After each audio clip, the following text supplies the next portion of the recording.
आप हैं निष्कर्ष भारत के साथ और मैं हूं मनोज चतुर्वेदी। तेज प्रताप यादव फेसबुक अकाउंट पर अपने लिखते हैं कि मुझे इस लड़की से प्यार है और 12 साल से मैं रिश्ते में हूं। हंगामा मचता है राजद से लेकर बिहार की राजनीति में कि भाई 12 साल से जब आप रिलेशनशिप में हैं तो फिर ऐश्वर्या राय से आपने शादी की कैसे। अब तो कोर्ट में मामला और पेचीदा हो गया। जी हां, कुछ देर बाद ही तेजू बाबा कहते हैं कि अकाउंट हैक हो गया था और उस पोस्ट को डिलीट कर दिया जाता है। लेकिन राजद के परिवार में, या यूं कह लीजिए कि लालू के परिवार में खलबली मच जाती है।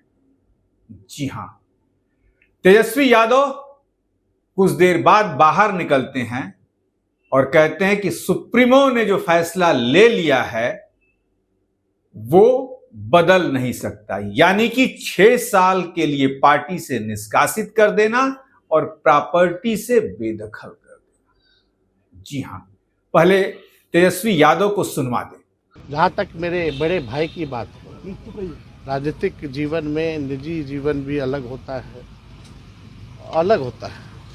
तो निजी जीवन के फैसले और निर्णय, क्योंकि वो अडल्ट हैं, बड़े हैं, उनको अधिकार है।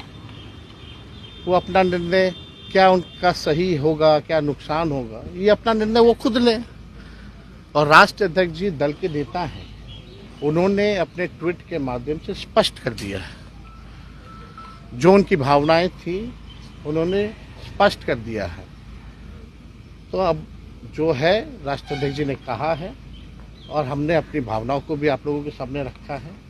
वो निर्णय ले, क्या उनके लिए सही है क्या गलत है, लेकिन हम ऐसी चीज़ों को पसंद नहीं करते हैं और ना बर्दाश्त हम कर सकते हैं। ये बात जो है लोगों को समझाना चाहिए। अब वो क्या अपने निजी जीवन में कर रहे हैं नहीं कर रहे हैं, ये किसी से पूछ के तो नहीं करता है लोग। तो आप लोगों के ही माध्यम से भाई हमको जो है मीडिया में जानकारी मिली। सुना आपने तेजस्वी यादव को, सीधा और सपाट जवाब पत्रकारों के सवालों का। लेकिन अब सवाल यह उठता है कि ये गेम, ये शतरंज की गोटियां बिछाई किसने। राजनीतिक गलियारों में चर्चा चलती है कि ये तो हरियाणा के यादव जी ने बिछाई है, जो राजद के राज्यसभा के मेंबर भी हैं, और तेज प्रताप कितनी बार उन पर अंगुली उठा चुके हैं। अब आते हैं कि तेज प्रताप ने जिस लड़की का नाम लिया है वो है कौन। आकाश यादव, जो राजद के युवा अध्यक्ष हैं, वो उनकी बहन है। जी हां, उसके बाद कैमरे जो हैं मीडिया के लालू परिवार की तरफ भागते हैं। तेज प्रताप कुछ नहीं बोल रहे हैं, यहां तक कि उनका बंगला भी खाली है आज के दिन में, जब मैं मुआयना करने गया था। जी हां, सबसे बड़ी बात अब जो आती है, राजनीतिक गलियारों में जो चर्चा चल रही है, कानाफूसी जो हो रही है कि कोर्ट का अब अंतिम निर्णय आने वाला था। जी हां, कोर्ट का अब अंतिम निर्णय आने वाला था, जो ऐश्वर्या राय ने एक भव्य बंगला, करीब 40 करोड़ रुपए और 3 नौकर, एक गाड़ी का जो डिमांड किया था, अंतिम फैसला, माने अंतिम चरण में वो फैसला था। इसी बीच लालू ने अपनी चाल चल दी, संपत्ति से बेदखल करके। जी हां, यानी कि तेज प्रताप के पास कुछ रहेगा ही नहीं तो ऐश्वर्या को मिलेगा क्या। और वो भी ऐश्वर्या ने राबड़ी देवी के जैसा बड़ा बंगला मांगा था। लालू ने यहां बड़ी गंभीरता से, बड़ी चालाकी से कह लीजिए कि राजनीतिक चाल चल दी, संपत्ति से बेदखल करके। कानूनविदों की अब जब बात करें, जब एक दो वकीलों से हमारी बात हुई, कानूनविदों की जब बात करें तो कानूनविद कह रहे हैं कि अब यह मामला और पेचीदा हो गया। जब 12 साल पहले आपने शादी कर ली है, उसके बाद दूसरी शादी आपने की, तो ये शादी वैध ही नहीं मानी जाएगी। यानी कि ऐश्वर्या की शादी वैध अब नहीं मानी जाएगी।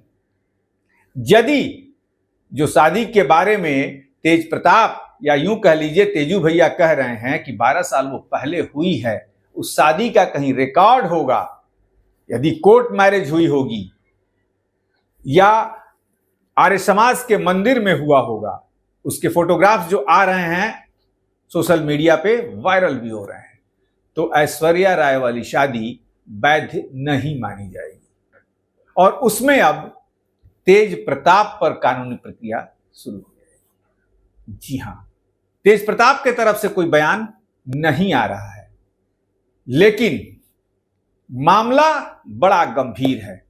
राजनीतिक गलियारों में तमाम दल जो हैं वो कह रहे हैं कि लालू यादव ने चुनाव को देखते हुए ये चाल चली है, लेकिन लालू के दिमाग को पढ़ना इतना आसान भी नहीं है। जी हां, लालू ने बड़ी सोच समझ के, बड़े चालाकी से ये चाल चली है। यहां तक कि जो तेज प्रताप के पास 500 लोग उनके बंगले में हमेशा रहते थे, तेज प्रताप की एक आवाज पर 500 लोग खड़े हो जाते थे, आज उनका बंगला वीरान सा दिख रहा है। जी हां, जिस तरीके से तेजस्वी यादव ने गर्जना की, शायद तेज प्रताप की हिम्मत नहीं पड़ रही है सामने आके ऐसी बात करना, अपनी सफाई देना। लेकिन लालू ने राजनीति और सामाजिक दोनों चालें चल दी। एक तरफ तेज प्रताप को संपत्ति से बाहर करके जो है ये दिखा दिया कि ऐश्वर्या को कुछ मिलने वाला नहीं है। दूसरी तरफ पार्टी से निष्कासित करके ये बता दिया कि तेज प्रताप के लिए देखा तो जाए कि कौन सी पार्टी के दरवाजे खुले हैं। आज हमने कुछ पार्टियों से बात किया, उन्होंने कहा कि ना, हमारे लिए तो लालू परिवार के दरवाजे कभी नहीं खुल सकते। हाँ, हमारी आइडियोलॉजी से यदि तेज प्रताप सहमत होकर आते हैं तो एक कार्यकर्ता के रूप में उन्हें पार्टी में शामिल होना पड़ेगा। अब तेज प्रताप करें तो क्या करें? तेज प्रताप ने तो सबसे दुश्मनी मोल ले रखी है। क्या जगता बाबू, क्या हरियाणा वाले यादव जी, तमाम लोगों से, और गोटी तो बिछा दी है हरियाणा वाले यादव जी ने। इसके बारे में चर्चा हो रही है, मीडिया में खबरें भी आने लगी। बहरहाल अब देखना यह है कि तेज प्रताप यादव का अगला कदम क्या होगा, या फिर लालू यादव के इस कदम से बिहार के यादव कितने खफा होंगे, कितना खामियाजा भुगतना होगा, ये तो चुनाव के नतीजे बताएंगे। बहरहाल आप बने रहिए हमारे साथ। नमस्कार।